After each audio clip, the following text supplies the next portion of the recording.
Dopo i picchi record registrati a Padova nei giorni scorsi, oggi il livello delle polveri sottili grazie alla pioggia si sta abbassando, ma la qualità dell'aria rimane comunque pessima. Lo evidenzia anche l'ARPAV. Sulla cartina del Veneto l'area patavina ha il colore scuro ad indicare proprio l'alta concentrazione di PM10.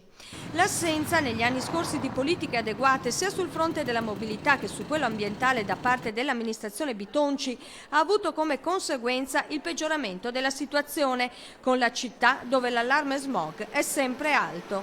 Oggi sull'argomento è intervenuto anche il candidato sindaco Sergio Giordani. Ogni sindaco è responsabile della salute dei cittadini, per cui è un impegno decisamente importante.